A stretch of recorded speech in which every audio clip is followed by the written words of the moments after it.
সারা দেশে উৎসব মুখর পরিবেশে ভোটের প্রচারণায় প্রার্থীরা নেমেছেন ভোটারদের মন জয়ের যুদ্ধে। প্রার্থীদের আশা, এবার ভোটের অধিকার ফিরে পাবে মানুষ। তবে অবাধ সুষ্ঠু নির্বাচনের শঙ্কাও দেখছেন কেউ কেউ। ভোটের মাঠে সবার জন্য সমান সুযোগ নিশ্চিতের দাবি প্রার্থীদের। দীর্ঘ প্রতীক্ষার নির্বাচন, মনোনয়ন লড়াইয়ে উতরে যাওয়ার পর প্রচারের মাঠে প্রার্থীরা। নগরী থেকে গ্রাম, পাড়া মহল্লার অলিতে গলিতে এখন উৎসব মুখর পরিবেশ। ভোটার দুয়ারে যাচ্ছেন প্রতিশ্রুতির ডালি নিয়ে, চিনিয়ে দিচ্ছেন প্রতীক। চট্টগ্রাম 11 আসনে নির্বাচনী প্রচারণায় বিএনপি প্রার্থী আমির খসরু মাহমুদ চৌধুরী বলেন, এই নির্বাচনের মধ্য দিয়ে নির্বাসনে যাওয়া ভোটের অধিকার ফেরত পাবে জনগণ। যেই সরকার দায়বদ্ধ থাকে, জবাবদিহি থাকবে, সেই সরকার জনগণের প্রতিশ্রুতি পূরণে বাধ্য থাকে। এটাই গণতন্ত্র। এটা বাংলাদেশে 17 বছর অনুপস্থিত ছিল, জনগণ আজকে ফিরে পেতে চায় এবং আমাদের এলাকার প্রতিশ্রুতি তো অনেক।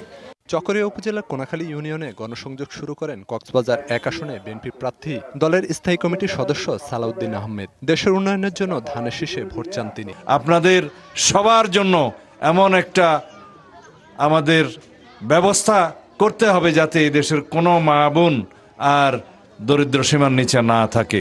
কক্সবাজার 2 আসনে প্রচারণায় নেমে জামায়াতের প্রার্থী হামিদুর রহমান আজাদ প্রশাসন এখনো নিরপেক্ষ ব্যবস্থা নেয়নি বলে অভিযোগ করেন। আমার মতে এখনো বাংলাদেশের নির্বাচনের লেভেল প্লেইং ফিল্ড নিশ্চিত হয়নি। প্রশাসন এখনো নিরপেক্ষ নয়। সাম্প্রতিক ঘটনাবলী আপনারা দেখেছেন। ফেনী 3 আসনে ধানের শীষের প্রার্থী বিএনপির ভাইস চেয়ারম্যান আব্দুল্লাহ আল মিন্টু দাগনভূঞা উপজেলার ইয়াকুবপুর ইউনিয়নে গণসংযোগ চালান। যখন ভোটে দাঁড়াইছি অবশ্যই আপনাদের কাছে সাহায্য আছে এবং একটু ভোটও চাইতেছি। সবার কাছে আমার নিবেদন থাকবে। রংপুরে সকাল থেকেই গণসংযোগে নামেন প্রার্থীরা। রংপুর 4 আসনে জাতীয় নাগরিক পার্টি মনোনীত প্রার্থী আক্তার হোসেন বলেন, একনায়কতন্ত্রের বদলে জনগণ একটি অংশগ্রহণমূলক রাষ্ট্র ব্যবস্থা প্রত্যাশা করে। তাদের যে বৈষম্যগুলোর মধ্যে আমরা পড়ে আছি, সেই বৈষম্য দূরীকরণে কারা ভূমিকা রাখতে পারবে, সেই বিষয়টা নিয়ে মানুষের মধ্যে যে সচেতনতা তৈরি হয়েছে আমাদের এই কাউনিয়া পীরগাছার মতো প্রান্তিক এরিয়ায়, সেটা আমাকে অভিভূত করছে।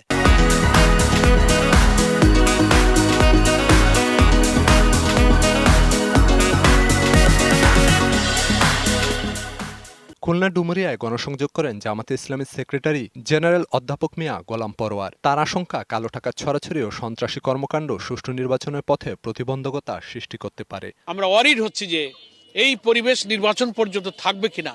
কিছু সংখ্যক চেনা কালো টাকার মালিক সন্ত্রাসীরা তারা কর্তৃত্ব এবং ক্ষমতাকে, শক্তিকে প্রয়োগ করে যদি জনগণের এই রায়কে কেড়ে নিতে চায়, তো আমি গণসংযোগে যেটা টের পাচ্ছি যে তারা এবার সেটা প্রতিরোধ করবে ইনশাআল্লাহ। ফেনীর কেন্দ্রীয় বড় জামে মসজিদ প্রাঙ্গণ থেকে প্রচারণা শুরু করেন এবি পার্টির চেয়ারম্যান মুজিবুর রহমান মঞ্জু। ভোটের মাঠে সরব বিএনপি, জামাত সহ অন্যান্য প্রার্থীরা। আমরা জাতীয়ভাবে রাষ্ট্রকে যদি পরিবর্তন করতে না পারি, রাষ্ট্রের গুণগত পরিবর্তন না হলে কোনো একটা স্থানীয় এলাকার উন্নয়ন এটা খুব বড় কিছু ম্যাটার করে না। গলাচিপা উপজেলার চরবিশ্বাস ইউনিয়নের প্রচারণায় নামেন পটুয়াখালী 3 আসনের প্রার্থী গণ অধিকার পরিষদের সভাপতি নুরুল হক নূর।